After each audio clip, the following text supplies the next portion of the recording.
Hey guys, I'm doing a video on mutual funds because one of my students requested more details about this particular type of investment, and I've agreed to make a very detailed video, a fairly detailed video on this particular topic. Okay, so let's get started and understand what mutual funds are. Okay, firstly, how does a mutual fund work? I'm sorry, I'm giggling by just looking at my own slide. Um, Firstly, in order to understand how a mutual fund works, remember that not many people have the resources to go about investing in the share market. Okay, not many of us have the resources. When I say resources, I mean mostly monetary resources. Now, if I'm a person who can buy one share of Hero Motors, which if you remember in one of the previous videos, the price of one share of Hero Motors was close to 2000 rupees. Buying one or two shares of a company, any company in fact, no matter how well to do they are, like say State Bank of India or say for example ICICI Bank, Infosys, TCS, buying one or two shares of this company will not give you any good return in the long term. Now, why do most of us, including myself, buy just one or two shares? The reason we do that is because we don't have cash right now in order to buy a large quantity of shares and get the benefit of trading. So instead, what is the platform where we can get good returns and at the same time go about investing in the share market? And there you have the wonderful world of mutual funds. Now, how does mutual funds actually work? Firstly, remember that I am someone who can invest a low amount of money every month. Just like me, there are many others. Okay, there are a lot of people who are like me who can save a small amount of money every month and in turn invest them in the share market. Now, I have another problem here. Even if I want to invest in the share market by saving little amounts of money, I may not have the adequate knowledge to invest in the share market. Okay. We've all heard of the big companies in the news, Reliance, TCS, all of them. But there are so many other companies whom we have never heard of, and still investing in them gives you a very, very good return. Now, I don't have very good knowledge of the market, so instead I would go about taking my investment and giving it to a mutual fund company. Okay, remember, a lot of people like me who can save small amounts of money every month take this money and in turn give it to a mutual fund company. Now here I've chosen SBI Mutual Fund mostly because I have my investment with them. You will see a little bit of my investment in the upcoming slides. So firstly, remember now, a lot of people like me collect money and in turn, or rather save money and in turn invest it in a mutual fund company. Okay. Now, the mutual fund company will create something which is known as a fund. A fund is an investment plan. Okay, when you go about creating a fund, you have a particular objective as to how you want to go about utilizing this investment. Now, you may have come across in the news when a disaster strikes in the country, you have the Prime Minister's Relief Fund. Now, the word fund there represents how is it that the money that's going to be collected there is going to be utilized. And like the name suggests, it's a relief fund, meaning they want to go about using it for relief activities.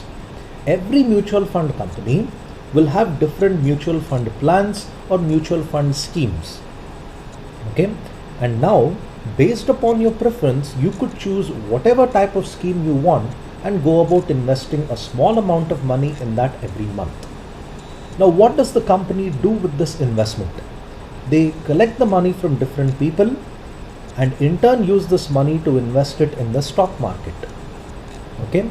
Now the company could use this money for say buying shares, they could use it for buying debentures, they could use it for buying gold, or they could even invest it in the money markets.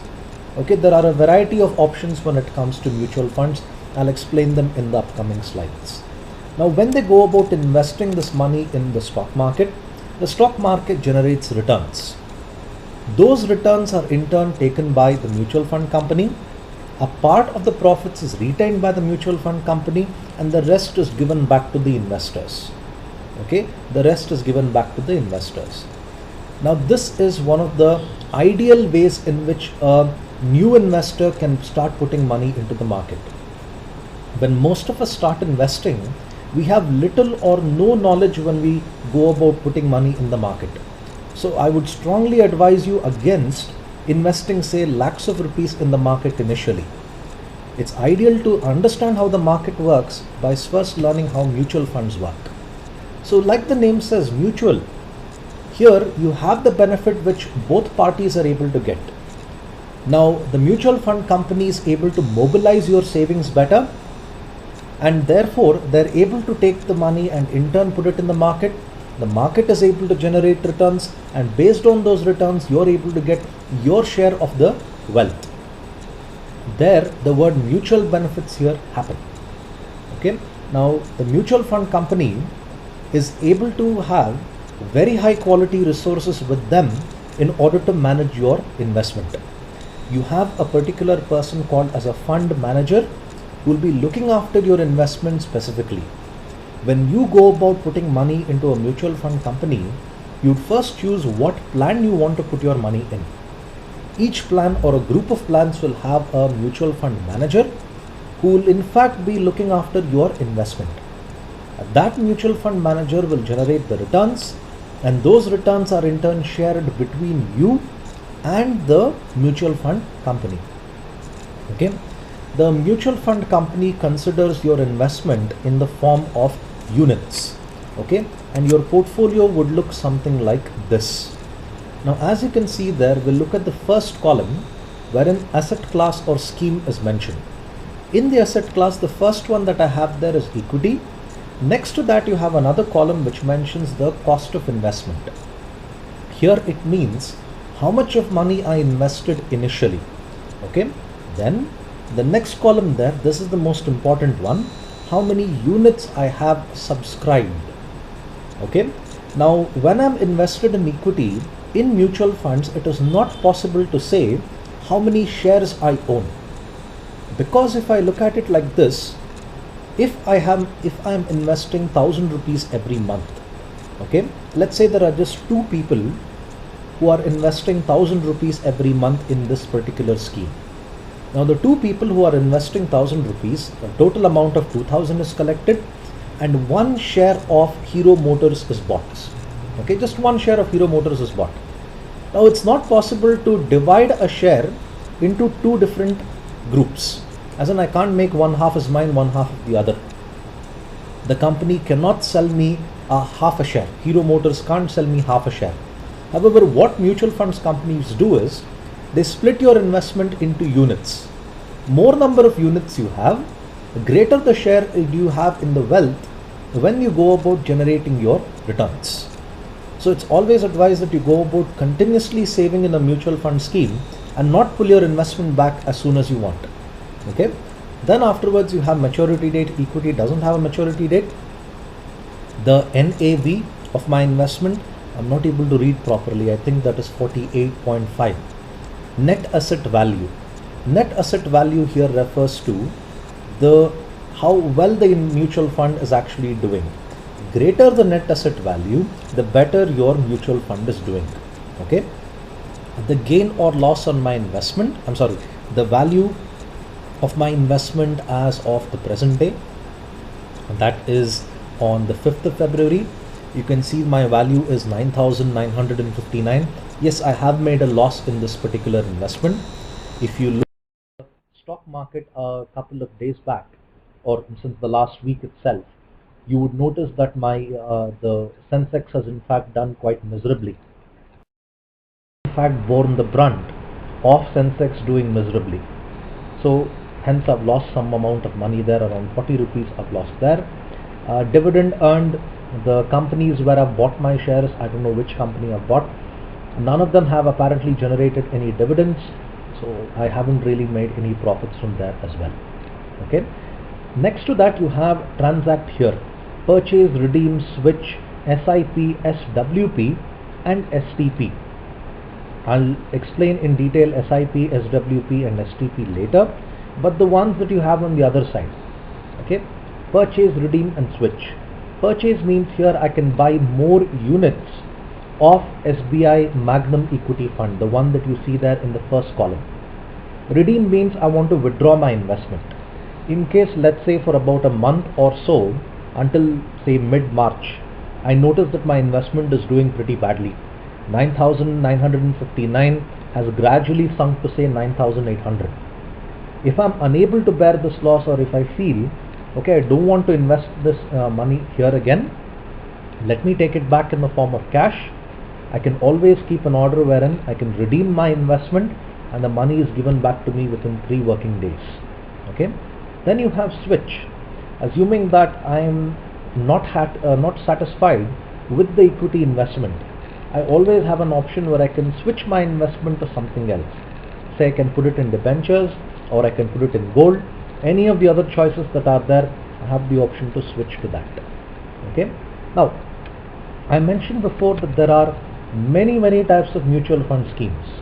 Okay. So let's just look at the bird's eye view as to how many major heads of schemes are there. Okay. First you have equity. Okay. Equity funds always look at the share market. Okay. Debt funds, debentures, liquid funds, money market, fixed maturity plans, FMP, fund of funds, that's a bit of a complicated contract. It's referred to as exchange traded funds. Don't worry about it, I'll do a separate video on that. NFO refers to new fund offer. That's when a company introduces a new type of mutual fund scheme. You are able to invest in a new scheme and get the benefit of early bird returns. So that's something that you have when it comes to new fund offers. Let me just consider one head in that and show you how many further options you have in each head. I picked debt funds there, and just look at the different number of plans you have in each of those debt funds. Let's just look at a couple of them here. SBI Benchmark GSEC Fund, regular plan hyphen dividend, the second one that you have there. Here your your money gets collected and is in turn invested in government securities. GSEC here refers to government securities. Okay, and there you have a dividend being given.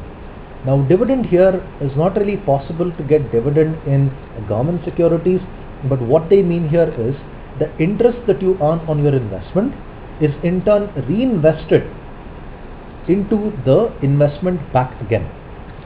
Think of it like this: I have a government security of face value 1,000 rupees. I'm earning 7% rate of return on this. Okay, 7% I'm earning on this. Okay, 7% here means 70 rupees is what I'm earning on this investment. 7% of 1,000 is in fact 70 rupees. Now when I mention dividend, I get two options here. One, I could get that money credited into my account, or I have another option. The 70 rupees that's going to be there could be in turn added to my investment, and I could buy more units in this mutual fund scheme. So that's what they mean when it comes to dividend. Growth means all the money gets accumulated, and once the plan matures, remember debt funds actually have a maturity point there.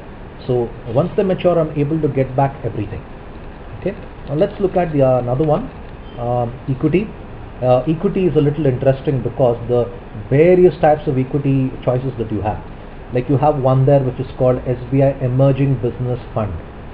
Emerging businesses are companies which are into these new type of industries, like for example entertainment. Okay, you have a lot of companies today, like for example Balaji Telefilms. These companies go about making soap operas, reality shows. All that is now considered as a emerging business fund. Okay, even education for that matter is considered to be emerging business fund. So your money gets collected and shares of these companies, Balaji Telefilms, education companies like Treehouse Education, all of their shares are bought, is what this fund tries to tell you. Okay, then you have other types like SBI FMCG fund. FMCG, Unilever, companies which are into the business of FMCG, those shares are in fact bought. So you can see how long the list actually is. I've in fact taken a very small screenshot of the choices that you have there. If you look at that scroll bar, you can actually see how further down it goes.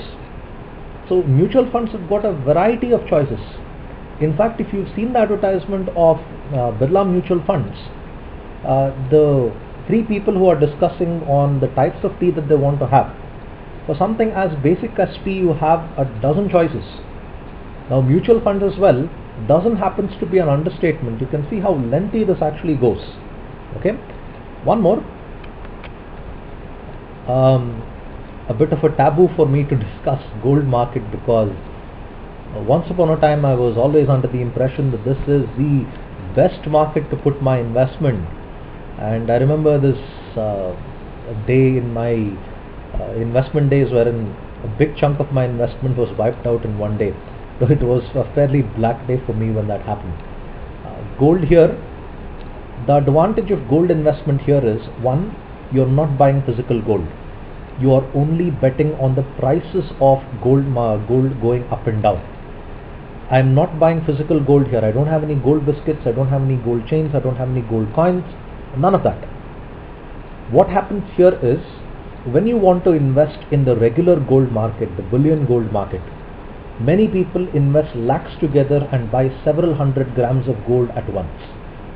Now for most of us it's not possible to buy that. Now what can happen here is, when you go about putting money into SBI gold fund or any gold fund for that matter, a minimum investment of just 1000 rupees can give you the benefits of the gold market going up or down. The reason that happens because, if you go back to the previous slides, I mentioned that many people like me contribute an equal amount every month, and when that happens, you are able to get economies of scale. Hundreds of people contribute 1000, and the mutual fund manager buys gold in the market, electronic gold in this case. The prices of electronic gold in fact goes up, returns are generated, those returns are in turn given to me and people like me who have invested in their savings into this mutual fund plan.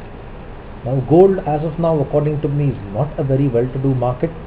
So as glittery as the market is, my advice is no, keep away from it for now. Okay, this is just a basic presentation I've given you about mutual funds. There are a lot more which I can discuss, especially how the mutual fund manager in fact trades, how the returns is actually generated, how do you calculate net asset value. I'll do them in another video. Thank you for your time. I hope this video was informative. Have a nice day.